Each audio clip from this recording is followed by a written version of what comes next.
Salam sejahtera dan salam Sarawakku sayang. Buletin UKAS edisi malam 29 Disember 2020 bersama saya Janet Bennett.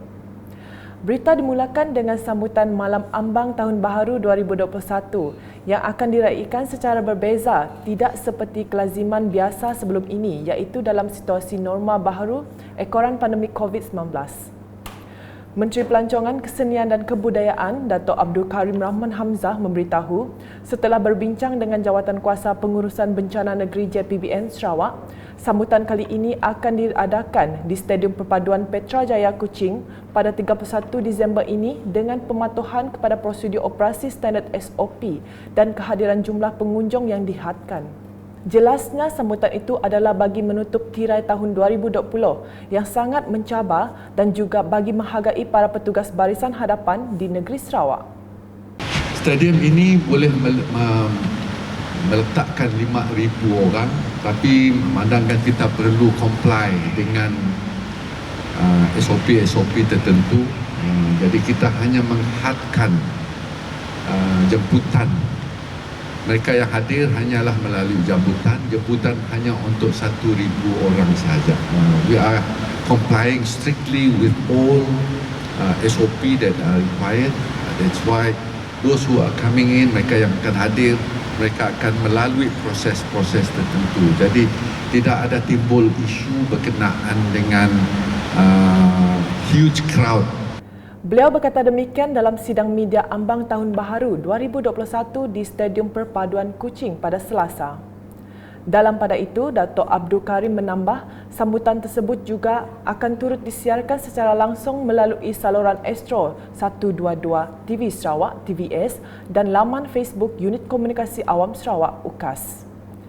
Beliau yang juga Menteri Belia dan Sukan turut memberitahu acara akan bermula jam 8.30 malam dengan pelbagai pengisian program hiburan disediakan bersama Majlis Seni Sarawak dan Simfoni Orkestra Negeri Sarawak SONS. Jadi apa yang akan diadakan pada malam itu ia akan bermula pada jam 8 malam. The entertainment will be non-stop from 8 o'clock right up to the countdown pukul 12.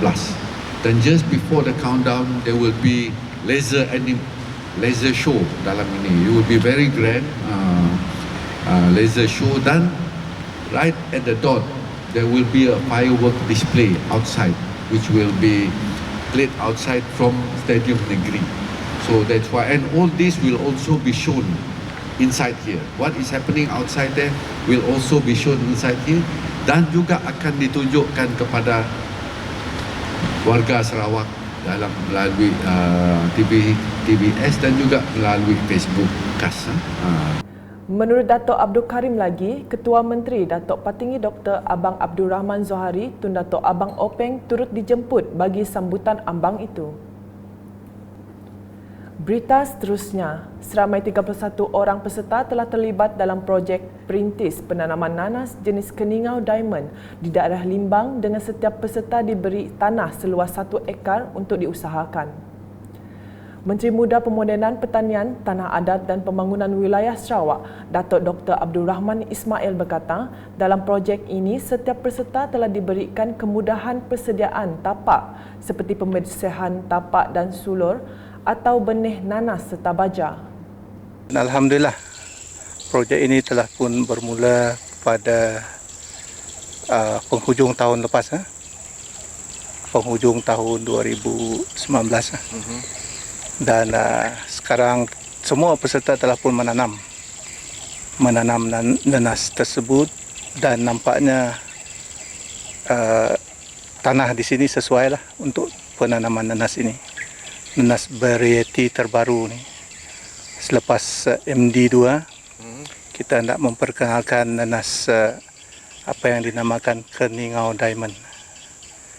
Dan hasil tinjauan kita dapati para peserta memang sangat menunjukkan sikap yang begitu baik, positif, rajin.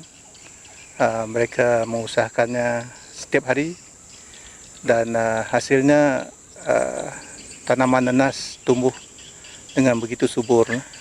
Beliau berkata demikian semasa ditemui selepas mengadakan lawatan ke projek nanas di 3 kawasan iaitu di projek Perintis Nanas Keningau Diamond di Kampung Pendam dan Kebun Nanas Persendirian di Kampung Lupak Ranggas dan Kampung Pahlawan pada Ahad.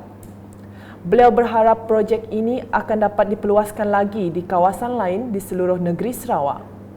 Ujar Datuk Dr. Abdul Rahman yang juga merupakan ahli Dewan Undangan Negeri Adun Bukit Kota, beliau perlu mengambil dan memanfaatkan peluang yang disediakan kerajaan Sarawak ini dengan menjadikan pertanian itu sebagai suatu kerjaya. Ini adalah untuk menarik minat para belia untuk melibatkan diri dalam bidang pertanian ini, dan kerajaan mempunyai pelbagai jenis bantuan untuk mereka.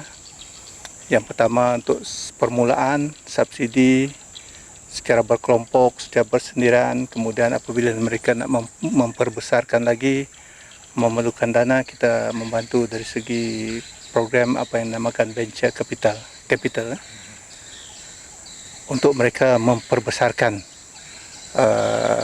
perusahaan tanaman mereka lah. Pelibatan bersama belia dalam bidang pertanian ini telah menunjukkan satu perkembangan yang baik terutamanya kepada Jabatan Pertanian dan Kementerian Pemodenan Pertanian, Tanah Adat dan Pembangunan Wilayah untuk menjadi pengeksport bersih produk-produk pertanian berasaskan makanan agrofood pada masa akan datang. Selanjutnya, amalan gotong royong yang telah diperkenalkan sejak dahulu masih lagi relevan dalam kehidupan masyarakat hari ini. Menurut Adun Demak Laut, Dr. Hazlan Abang Hipni, amalan gotong royong ini merupakan adat resam masyarakat yang dibina menerusi pemufakatan dan semangat kerjasama serta ianya tidak akan luntur. Gotong royong telah menjadi adat resam sejak dahulu lagi menerusi semangat bantu-membantu, bekerjasama, rasa kekitaan, rasa prihatin dan penyayang. Dr. Hazlan semasa berucap merasmikan gotong royong Kampung Sejingkat pada Ahad berkata, pada akhirnya ia akan membentuk nilai sosio-ekonomi dalam masyarakat yang sejahtera dan bertoleransi. Tambah beliau lagi, istilah yang sering digunakan berat sama dipikul, ringan sama dijinjing seharusnya perlu diterapkan sampai bila-bila dalam masyarakat kerana kerja besar dan berat akan menjadi lebih mudah untuk diuruskan. Malah, apabila masyarakat dapat bekerjasama secara tidak langsung, akan mencapai matlamat yang disasarkan. Berita berikutnya, tindakan tegas Kerajaan Sarawak dalam mengekang penularan pandemik COVID-19 telah menyumbang kepada kadar kes COVID-19 yang rendah di negeri itu. Ketua Pengarah Kesihatan Tan Sri Dr. Nur Hisham Abdullah berkata, Sarawak melakukan langkah-langkah ketat, khususnya mengawal kemasukan orang luar. Bercakap semasa sidang media Kementerian Kesihatan Malaysia KKM pada Isnin, ujarnya tindakan tegas juga termasuk memperketatkan kawalan di lorong tikus merupakan langkah terbaik agar tiada jangkitan dalam komuniti. Tambahnya juga, bagi rakyat Sarawak yang balik untuk Christmas, JPBN Sarawak telah memastikan mereka patuh dengan tempoh kuarantin 10 hari. Negeri Sarawak katanya telah mencapai satu R0 atau RT yang amat memberangsangkan iaitu kurang daripada 0.4 dan kes-kes terkawal. Beralih ke laporan harian COVID-19, Sarawak hari ini merekodkan sebanyak 4 kes positif menjadikan jumlah keseluruhannya meningkat kepada 1,114 kes. Menurut kenyataan media JPBN Sarawak, satu kes telah dikesan di daerah Betong yang merupakan seorang wanita warga negara tempatan yang baru balik dari Johor pada 26 Disember lepas. Manakala satu kes di Sibu merupakan seorang lelaki tempatan yang baru balik dari Kuala Lumpur pada 27 Disember lepas. Seterusnya, kes di daerah Kuching membabitkan seorang lelaki warga negara tempatan yang baru balik dari Liberia, Afrika pada 26 Disember lepas dan satu lagi kes yang juga seorang lelaki tempatan baru balik dari Johor pada 27 Disember 2020. Sekian edisi malam bersama saya Janet Bennett dan kru penerbitan. Berita lebih lanjut boleh didapati di semua platform media sosial UKAS termasuk portal ukas.sarawak.gov.my dan pastikan anda subscribe UKAS channel di YouTube. Salam UKAS.